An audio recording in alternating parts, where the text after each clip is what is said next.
면역력 추리소설처럼 너무 재밌는 거예요. 사람들이 급하지 않으면 풀겠어요, 이수근님의 숙제를. 그죠? 사람에 대해서 깊이 알아가야 되는 거예요. 맞아요. 저는 두 번째 면역에 중요한 게 주세요. 네. 스트레스는 어때요? 면역에?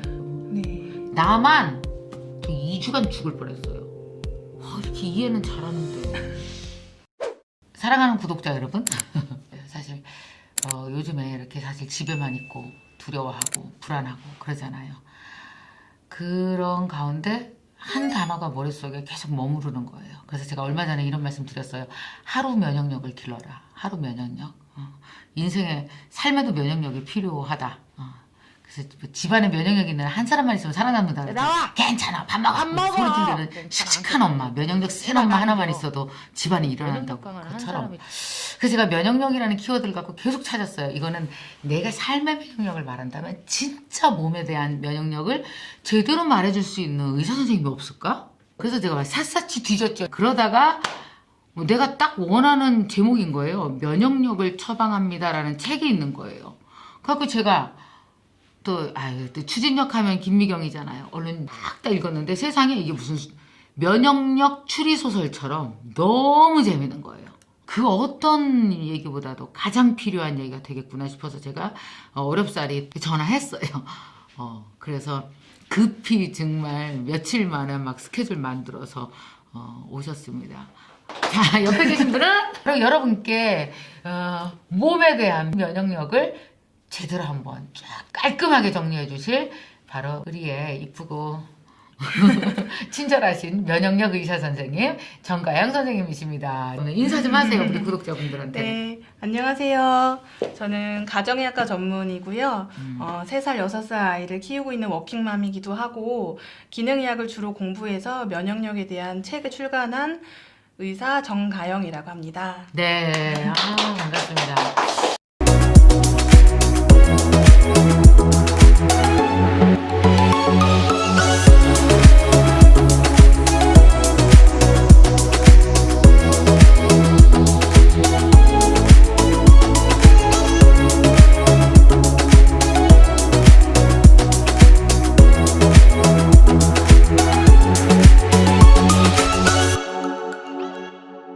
면역력에 대해서 요즘에 진짜 관심이 너무나 많잖아요. 그럴 수밖에 그러시죠. 없는. 네. 사실 면역력 이야기를 네. 글쎄요, 우리 몇십 년 전에, 20년, 30년 전에는 거의 그렇게 다 하지 않았었어요. 그렇죠. 근데 네, 요즘에 잘 면역 모르셨죠. 네. 몰랐어요. 네. 그러다가 이걸 알고는 있는데 네. 어렴풋 대충 그렇죠. 그냥 네. 알고 제대로는 몰라요. 네. 요즘에 진짜 막 이런 무슨 감염이라든지 이런 거에 대해서 공포에 휩싸이고 네. 너무 두렵고 집안에 갇혀 있는데 면역력은 우리 평생 알아둬야 될 숙제 같더라고요. 맞습니다. 한 번은 풀어야 돼. 네. 근데 사람들이 급하지 않으면 풀겠어요, 이수근님의 숙제를. 그렇죠. 그죠? 요즘 같은 때 안 풀면 언제 풀겠어요? 네. 감염 이 면역에 대한 숙제를. 근데 제가 이 책 앞에 이렇게 프롤로그를 읽어보니까 네. 어떤 사람인지 알 수 있었어요. 어렸을 때 생긴 건 안 그런데 추리소설을 되게 좋아했어요. 네. 어떤 거? 에거서 크리스티 소설 좋아했고요. 그래서 그런지 그래서 이 책이 추리소설처럼 흥미진진하구나. 그 솜씨 되게 있어요. 앞으로 책 많이 쓰세요. 감사합니다. TV조선 만물상 여기 나가셨었네요. 네. 여기 패널로. 나도 여기 갔었는데. 그러세요? 이거 어떻게 했어요, 촬영을? 이거 촬영 8시간 하는 데인데. 진짜 힘들었어요. 진짜 너무 힘들어가지고. 다시는 안 가잖아. 나는 김원희 씨를 정말 존경해요. 맞아요. 진짜 오래 찍어요. 나는 만물상 나갔다 와서 김원희 씨를 다시 봤어요. 정말 맞아요. 훌륭하시네. 8시간, 9시간을 쉬지 않고 찍는데 나중에는 다들 카메라만 딴 데로 돌아가면 다 이렇게 돼. 연세의료원 세브란스 병원에서 인턴 하시고 가정의학과 전공의 과정을 네. 수료하시고 국제기능학회 기능의학회 정회원이다 말씀하셨고 히포크라타 의원의 원장이시고 그죠? 네, 이제 준비하고 있죠. 아직 아. 개원은 이제. 병원 이름이 뭐예요? 이게? 왜 이렇게 이름이 어려워? 히포크라테스가 예. 이제 말씀하신 여러 가지 중에 네. 제가 추구하고자 하는 그런 의학의 어떤 본질이라고 이런 거랑 좀 일맥상통하는 어떤 것도 말이에요? 있어가지고요. 치료는 의사가 하지만 진짜 낫게 하는 것은 그 사람이 가진 자연 치유력. 그게 바로 네. 면역이네. 네, 그쵸. 그거를 되게 많이 강조를 하셨더라고요. 환자를 대할 때 질병에 집중하지 말고 질병을 보지 말고 사람을 봐라. 그 얘기를 히포크라테스에서 따가지고 히포크라타 의원으로. 네.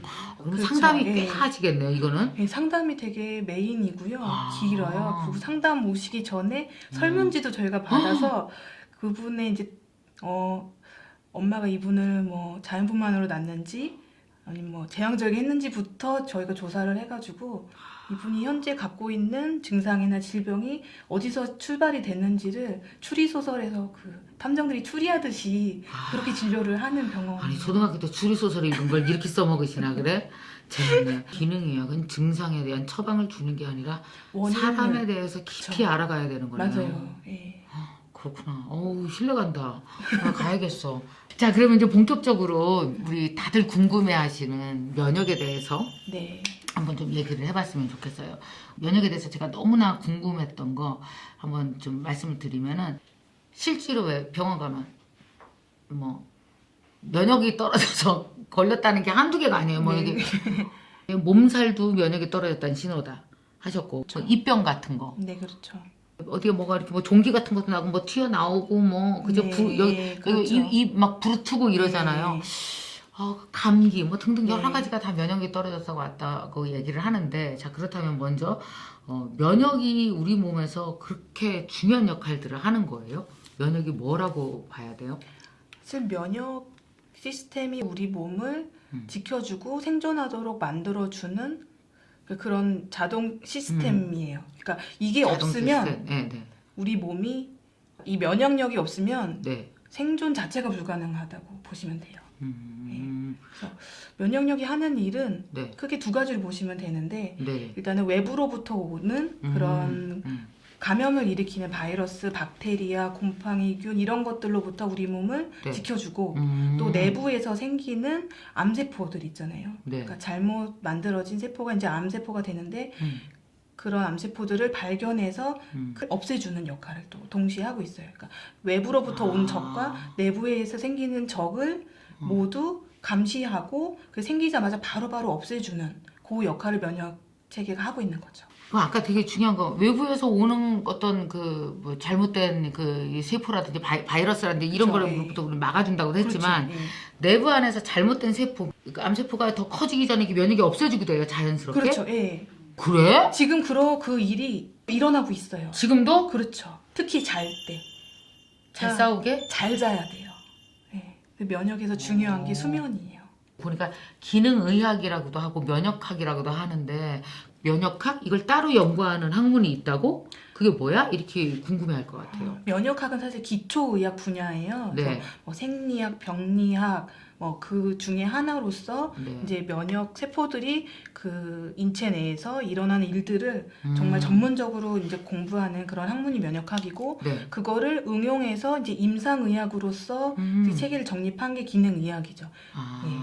면역에 가장 중요하다고 생각하는 게 먹는 거보다도 최우선을 잠으로 꼽는다고 하셨잖아요. 네. 네, 근데 잠이 면역에만 중요한 게 아니라 네. 우리 모든 세포들은 사람도 그렇잖아요. 일을 하고 나면 쉬어야 되잖아요. 그렇죠. 우리 세포도 우리가 자는 동안은 얘네들이 성장 호르몬이 멜라토닌하고 같이 나오면서 헌세포, 그러니까 죽어야 된 세포를 빨리 죽고 이제 새로운 세포가 만들어지고 이런 재생이죠, 말 그대로. 재생. 그런 과정들이 잘 때 일어나는데 잘 자야지 이게 새 세포로 바뀌어서 예뻐지는 거잖아요. 피부가 그쵸. 좋아지고. 근데 못 자고 밤새면 푸석푸석한 게 헌세포가 아직도 있어서 그런 거거든요. 그거랑 동일하게 면역세포도 쌩쌩한 놈으로 바꿔주는 그게 밤에 잘 때 주로만 일어나기 때문에 그래서 이거는 정말 기초 베이스로서 수면은 꼭 챙겨야 된다. 네. 수면이 되게 중요한 거구나. 네. 참 요즘 같은 때 수면 너무 중요하겠네요. 면역이 있어야 그렇죠. 감염과 싸울 수 있잖아요, 우리가. 당연하죠. 네. 그럼 최고의 예방 중에 하나가 면역력을 기르는데 잠이네요. 네. 그렇구나. 그럼 막 잠 못 자고 계속 쳐다보면서 잠 못 자고 2시까지 이거 보면 안 되네? 그리고 그거 보면서 스트레스 받으면 또 면역력이 떨어지니까. 그래요? 스트레스도 네. 면역력 떨어뜨려요? 네, 직격탄이죠. 스트레스는. 나는 의사들이 스트레스 때문에 이렇게 됐다 그러면 다 할 말 없으면 의사들이 맨날 스트레스 얘기해가지고. 그런데 그게 아니네. 네.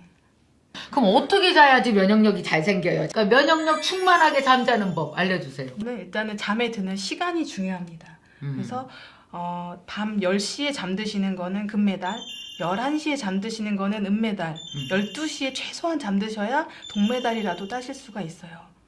그리고 주무실 때 또 중요한 것이 이 빛의 양이에요. 그래서 가장 좋은 거는 정말 안만 커튼 치고 정말 앞이 하나도 안 보일 만큼 깜깜한 상태에서 자야지 멜라토닌이라는 호르몬이 충분히 나오거든요. 네. 고대 생리학 나은식 교수님도 그 말씀 하셨었어요. 네네네. 기초의학에서 나온 얘기니까요. 그렇구나. 네. 그러니까 이게 연구를 해보니 촛불 하나 정도의 빛만 켜 있어도 멜라토닌 호르몬의 수치가 떨어진다고.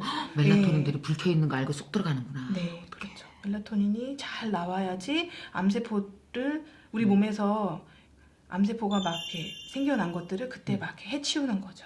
우리 몸 면역세포들이. 제가 안병동에서 잠깐 이제 근무를 할 때 보면은 암 환자들 보면 이렇게 잠 잘 주무시는 분들이 별로 없어요. 그래서 이게 어떤 원인 중에 하나로서 작용하지 않았나 이런 추측을 좀 해봐요. 네. 그렇구나. 네. 또 잠 못 자는 거는 당뇨로도 연관이 되고요. 그 원인이 돼요? 네. 어쩌다 한번 밤샌 거는 나중에 이제 보상을 할 수 있지만 그 만성적으로 뭐 제 지인분들 중에는 뭐 새벽 3시에 잠드는 게 평균 수면 시간대가 평균 3시부터 잠들어서 아침 7시에 일어나서 애들 학교 보내고 막 이렇게 지낸 분이 계세요. 하루 4시간밖에 안 자? 네. 근데 그분이 나중에 식습관이 뭐 나쁘지 않았는데도 당뇨가 오신 거예요. 그래서 왜 이분이 당뇨거지? 나중에 얘기를 들어보니 수면에서 이것이 스트레스로 작용해서 혈당 조절에 문제를 일으켰구나 이 생각이 들어요. 혈당 조절에. 네. 아까 대사질환들이 막 그렇죠. 그렇지 예, 생기는 대사질환. 거지. 네. 그래서 시골에서 노인들이 장수하는구나. 그렇죠. 맞아요. 그렇게 전기불을 아끼잖아. 네. 사실 전기불 안 쓰는 게 사실 멜라토닌은 제일 좋아요. 해질 때 불이 이렇게 어둑어둑해지니까 멜라토닌이 더 등장하기 굉장히 좋은 환경이에요. 그래서 한 8시, 7, 8시쯤 되면은 이렇게 집에 형광등 같은 거 좀 최대한 끄시고 생활하기 불편하지 않을 정도만 이렇게 노란 불 있잖아요. 약한 불들만 켜놓고 생활하시다가 그렇게 하셔야지 이제 10시에 잠드실 수가 있어요. 시골 계시는 분들이 불 끄고 일찍 자니까 그렇죠. 장수하지. 네. 장수 비결이 거기 있었구만요. 그러니까 도시 문명에서 사는 게 네. 좋은 게 없어. 그래서 그럼 내가 암막 커튼을 주문을 해야겠어. 진짜 왜냐하면 왜 이런 생각 들더라고요. 잠자는 동안 예뻐지고 잠자는 동안 뭐 새로운 세포가 생긴다는 건 어차피 잠은 자는 거잖아요. 그렇죠. 그러니까 이게 뭐랄까 이렇게 별 노력 안 했는데 되게 무상으로 뭔가 받은 것 같은. 맞아요. 예. 그래서 잠자는 동안 무엇인가 다 잘 될 수 있도록 시스템을 하는 건 그렇죠. 난 되게 좋은 투자라고 효율적이죠. 생각해요. 네. 그래서 잠에 투자하는 게 중요할 것 같아요. 네. 불빛 그렇죠. 있잖아. 인공 빛들이 가로등들이 밤에도 켜 있으니까 그렇지. 그런 것들 차단해 주시면 차단하고. 네. 그러니 휴대폰을 계속 이렇게 보는 게 얼마나 안 맞아요. 좋겠어. 예. 블루라이트가 또 멜라토닌 생성을 방해하거든요. 블루라이트가 네. 휴대폰에서 나오는 네. 거. 그러니까 요즘 같은 때 계속 네이버 들여다보고 유튜브 보고 이게 아니구나 밤에 하지 그렇죠. 말아야 예, 맞아요. 그것부터 하지 마셔야 돼요. 여러분 요거만 보고 끄세요 휴대폰을. 요거까지만 보고. 아까 잠 10시에 자라고 했는데 그러면 몇 시간 자는 게 좋은 거예요? 그러면 7에서 8시간 정도 추천을 드리죠.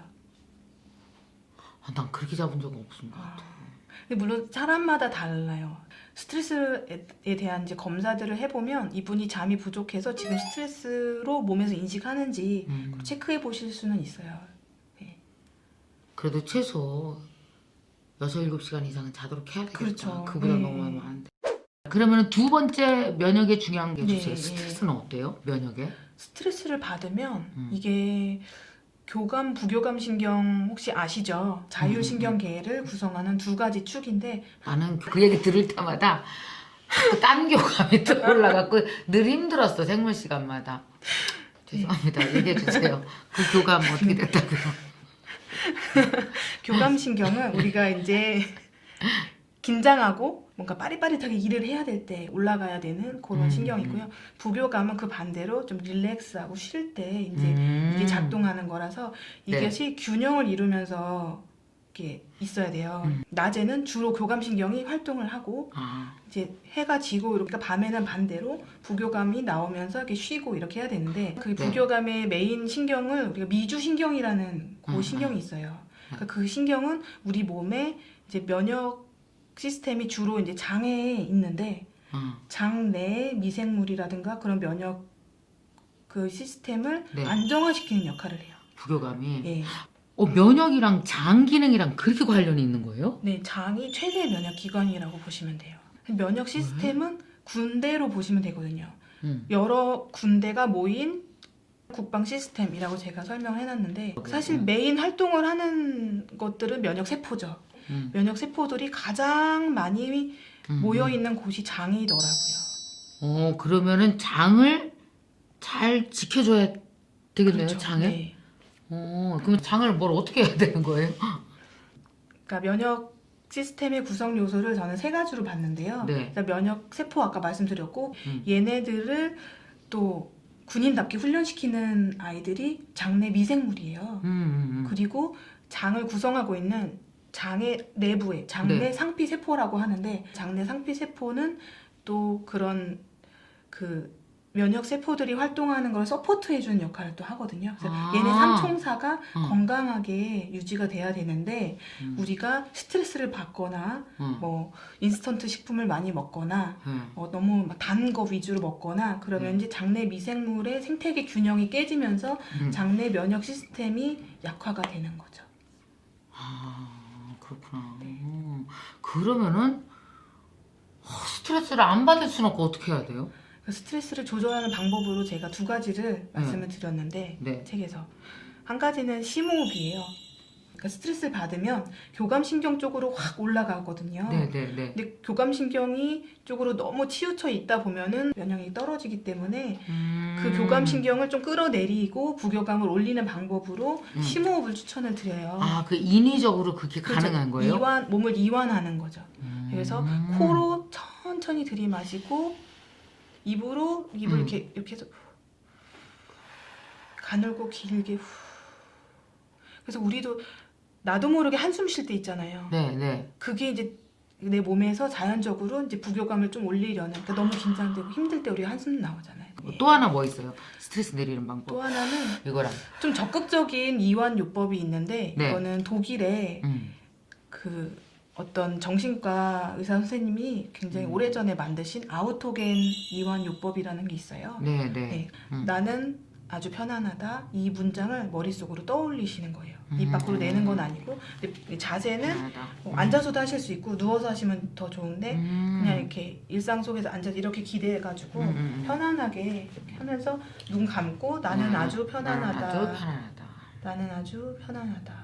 두 번을 그 되뇌이시고 그 다음에 나의 오른팔이 아주 무겁다.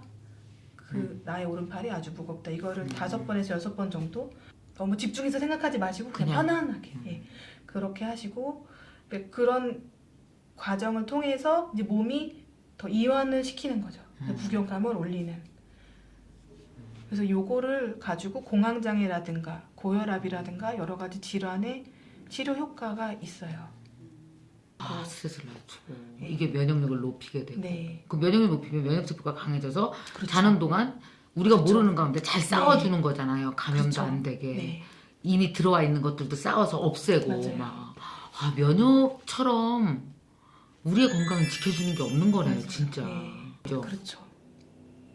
이렇게 이해는 잘하는데 진짜 나 그래도 이해하는 게 첫 과정이야. 이것도 모르고 맞아요. 헤매는 네. 것보다 낫잖아요. 네. 응? 그래서 아플 때만 병원 가고 면역에 대해서 전혀 신경 안 쓰고 그러는 사람 많으니까.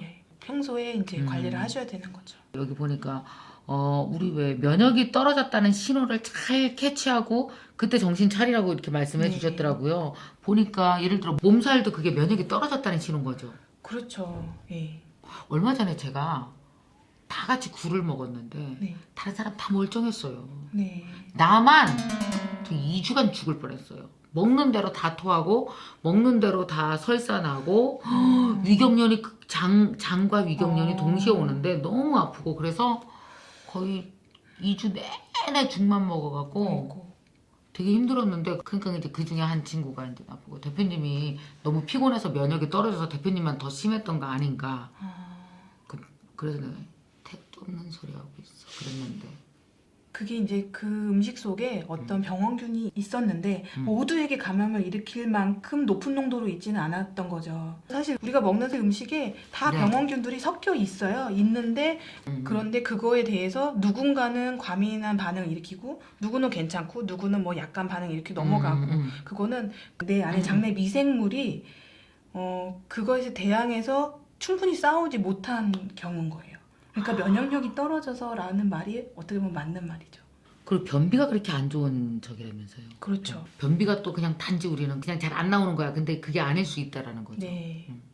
변을 통해서는 우리 몸에 들어와 있는 지용성의 독성 물질 네. 그리고 우리 몸에서 나오는 성호르몬 그리고 코르티졸 이런 호르몬들이 자기의 역할을 다 마쳤으면 간에서 대사된 다음에 이제 변을 통해서 나가야 돼요.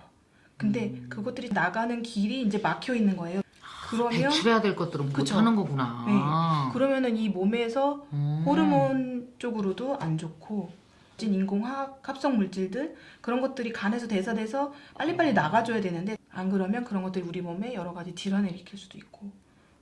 면역이 중요하다는 거는 다 이렇게 알고 있지만 뭔가 이렇게 이상이 생겨야만 내가 면역에 관심을 갖잖아요. 아, 내가 면역이 떨어졌구나. 눈치챌 수 있는 방법들이 52페이지에 면역력 부족을 알리는 가장 친숙한 경보는 바로 몸살이다. 그다음 뭐 근육통, 흔히 면역력이 피부로도 많이 나타난다라고 네, 말씀하셨어요. 네. 그럼 우리가 이렇게 정신을 차려야 되잖아요. 약간 몸살 같은 게 왔을 때 캐치하면 오히려 감사한 거잖아요. 더 큰 걸 막을 수도 있으니까. 중간에 알려주는 거니까요. 아, 네. 중간에 알려주는 거. 그렇죠. 감기가 가장 대표적인 아, 예고요. 그리고 지루성 두피를 갖고 계신 분들이 있어요. 그분들은 스트레스를 받거나 면역력이 떨어지면 이 증상이 더 심해져요.